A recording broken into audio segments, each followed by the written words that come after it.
What's up everybody, in this video we're going to be discussing some tips on how to invest in Pokemon cards, specifically in individual slabs, I should say, because most of the majority of these are probably going to be slabs, because nowadays I feel like PSA 10 slabs are a lot more high in demand than before. Like PSA 10 slabs used to, they were up there, but at least PSA 9 slabs were second to them, but now they're a lot more popular. But we'll be discussing good ways to invest in those slabs, because I have found some data trends and I'll be sharing all the secrets with you guys today. So leave a like, comment if you have any questions, and yeah, we'll just get right into it.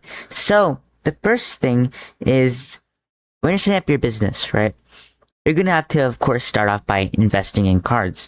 And there are many ways to do this. You could do like the slow way, the long-term way, which applies more towards sealed products, I'd say. So I'll save that for another video, because I'm gonna be discussing sealed products, because they're really good nowadays. But that's one of the ways, doing it in the long term, like over time, as the market climbs and products like sets go out of demand. Like we saw a lot of this with Evolving Skies, because there was barely any reprints for that, I'm pretty sure. I think there's only like one or two. So yeah, but anyway, you want to, if we're investing in cards, the only way to do this is really investing in PSA 10 slabs, because I've seen a lot of the data trends. Not a lot of these cards that I'm talking about for this method have this, except for PSA 10s. And what I'm talking about, and it's gonna get a little pricey, so maybe this is not for beginners, but this is for like, you sold one card, you want to invest in another. What do you invest in, right? So my number one tip would be to find the spikes, as I call them, in the data trends. So if we go to like a website, I recommend Pokédata. I really like Pokédata. You could use TCG Player, and yeah, if you go to one of those websites, you look at the 6-month trends of that website. So like, over 6 months, how has the market for this card changed? And has there been lows? Has there been highs?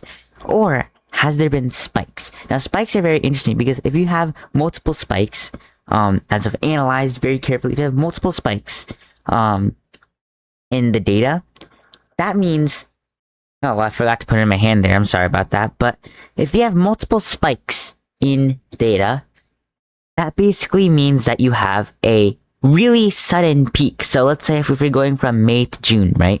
In that May to June range, let's say a card is like $500, and then from May it's $500 to June it's $500, but in the middle of that month, it's suddenly, for 1 week or less, actually, this is the difficult part, because it lasts very, very like small. It's like a very small spike. I'll show you guys, if you don't understand me, I'll show like graphs and stuff about what I'm talking about. But in that 1 week, one of the card spikes is $600, and this is a very common trend among PSA 10 slabs that I've been noticing.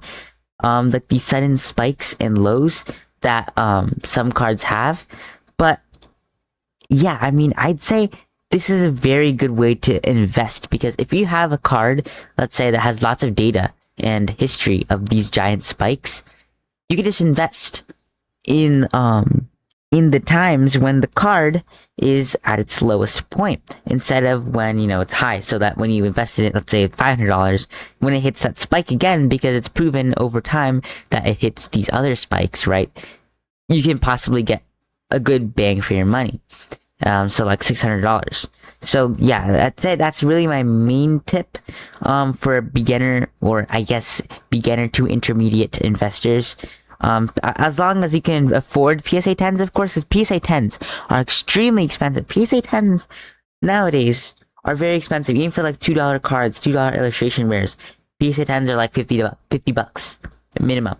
So it's very crazy. But if you can get to that level and then find cards that have this data spike, this data that I'm talking about with the spikes and stuff between the months, then that's a pretty solid card to invest in. That's how you know, like, this card has a good history.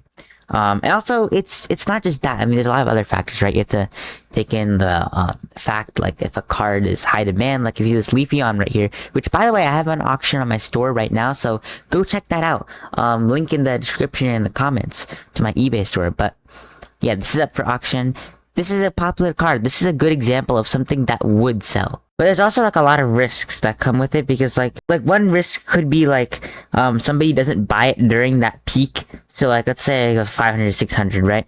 Somebody might not buy it, and it's like it's in 1 week data, so you have a very short range of someone to buy it. Like you have really short time, you don't have that much time, so that's one big risk. And like, you know, if you buy a Pokemon card, it's not like stocks, it's not worth like immediately like $500 immediately. You have to sell it for it to be actually worth something technically. So yeah, that's like the hard part, I'd say. Other than that though, if you can sell it and you have a good reputation on your store, then yeah, it will definitely, these peaks for these slabs, slab meaning like something like this, like a PSA 10, like Charizard there, like this is something that would probably have peaks. Like I can even Google this on Pokédata and see if it does have peaks, but it probably does. I don't know though for sure though, so don't take my word on that, but most of them do. And you can also do this, I mean, you can't really do this for like cheaper cards, because usually raw prices don't have these peaks. They're usually very stagnant, or they're like sealed products and they go, you know, very like slow incline. But yeah, I mean, of course, this all depends. It's not always guaranteed that something is gonna be like, is gonna have this many peaks in their data for a PSA 10. So you just kind of have to do your research. It's just a trend that I've noticed over some popular Pokemon cards, like PSA 10 slab cards. So yeah, I think that's a very interesting pattern there that I just want to tell you guys about, because it's a good tip. So yeah, that's gonna do it for this video. In the next video, we're gonna be discussing sealed products, and next video, we're gonna be discussing how to buy, or the best way to buy cards in bulk. If you want to sell, like illustration rares, for example, in bulk. So yeah, that's gonna do it for this video, and I'll see you guys in the next one. eBay store is up now. This guy, like I said, is up for auction, so definitely check that out right here, and link in the description. So also I got Palafins up there if anyone wants to buy those.